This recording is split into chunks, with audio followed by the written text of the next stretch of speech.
உன்னால சுமக்க முடியாத அளவிற்கு ஒரு பெருங்கனவை சுமந்து நில்லுங்கிறான். அது உலகத்தில் எல்லாவற்றையும் விட பெரிதுங்கிறான். அப்படிப்பட்ட கனவை எங்கள் தலைவன் எங்களுக்கு தந்தான். 200 ஆண்டுகள் கழித்து என் இனம் எப்படி வாழணும் அப்படிங்கிற ஒரு கனவு. பசி, பஞ்சம், ஊழல், லஞ்சம், கொலை, கொள்ளை, சாதிய இழிவு, தீண்டாமை, அடக்குமுறை, ஒடுக்குமுறை, பெண்ணி அடிமைத்தனம், மது, மத போதை எதுவும் இல்லாத ஒரு தூய தாயகம் தமிழர் தேசம் படைக்கணும். ஸ்டாலின் அண்ணா திரும்ப வணக்கம். தேர்தல் இருக்கல எப்படின்னா இந்து மத காவலரா திடீர்னு எப்படி நான் மாறினீங்க? உங்க அடிப்படை கொள்கை என்ன? உங்க அடிப்படை கொள்கையில இந்துன்னு ஒரு மதமே கிடையாது அப்படின்னு சொல்லி தானே இவ்வளவு நாளா உருட்டிட்டு இருந்தீங்க, பொழப்பு ஓட்டிட்டு இருந்தீங்க. இது யாரு மண்ணுன்னு சொன்னீங்க? யாரு அது? அந்த மண்ணா? ஒரு வெங்காய மண்ணு இல்ல, இது வந்து ஆன்மீக பூமின்னு நாங்க காலங்காலமா சொல்லிட்டு இருந்தால. இது பெரியார் மண்ணு, இங்க பண்டார பிரதேசிகளுக்கு வேலை இல்ல, மயிர புடுங்கல, மட்டைய பண்ணல அப்படின்னு வாய்க்கு வந்ததெல்லாம் பேசிட்டு இருந்தீங்களே உங்க திராவிட கழகத்தை வச்சு.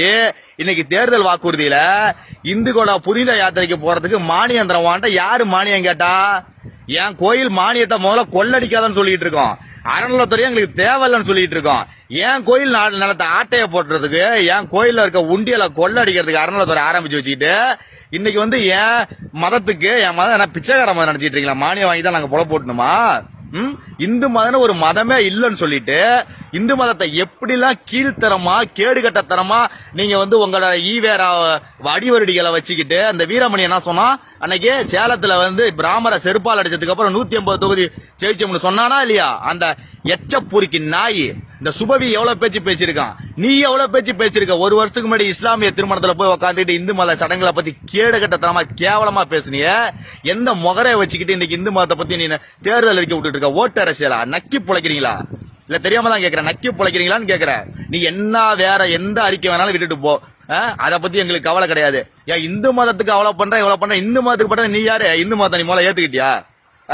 அப்ப பகிரங்கமா திராவிடர் கழகம் இவ்வளவு நாள பேசினதுக்கு பூரா பகிரங்கமா மன்னிப்பு கேட்கணும், மன்னிப்பு கேட்டு அதுக்கப்புறம் வந்து இந்து மதத்துக்காக வேண்டி நீ வந்து அறிக்கை விடு, தேர்தல் அறிக்கை கூட எதாவது பண்ணு.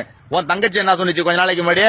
போய் அங்க உட்காந்துக்கிட்டு திருப்பதி சாமிக்கு வந்து சக்தி இல்லையா, முண்டியலுக்கு எதுக்கு காவலாளின்னு திருட போயிடுச்சு, காவலாளி இருக்குமோ எஸ்கேப் ஆகி வந்துட்டு இந்த பேச்சு பேசுனீங்களா? என்னன்னா பேசுனீங்க?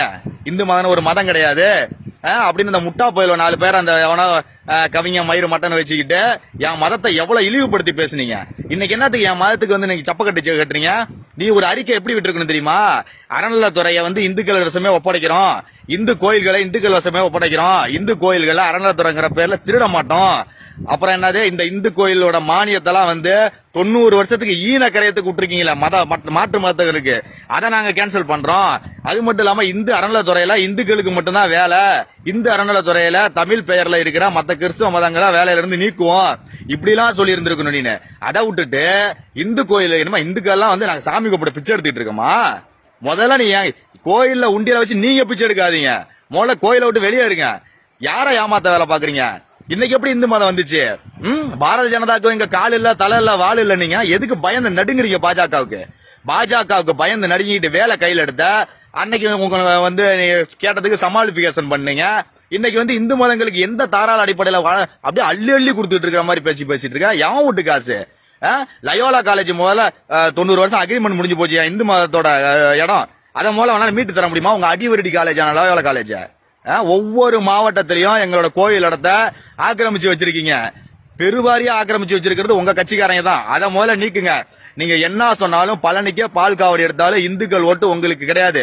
திருநீரை தொட்ட கையால திமுகவை தொடமாட்டோம். எங்க குலதெய்வத்தின் மேல ஆணையா திமுகவுக்கு எந்த மானம் ரோசம் சூடு சொரண உள்ள எந்த இந்துவும், சாமி கும்பிடுற இந்துவும் திருநீரை தொட்ட கையால திமுகவுக்கு ஓட்டு போட மாட்டோம். ஜெய் ஹிந்த், பாரத் மாதா கி ஜெய்.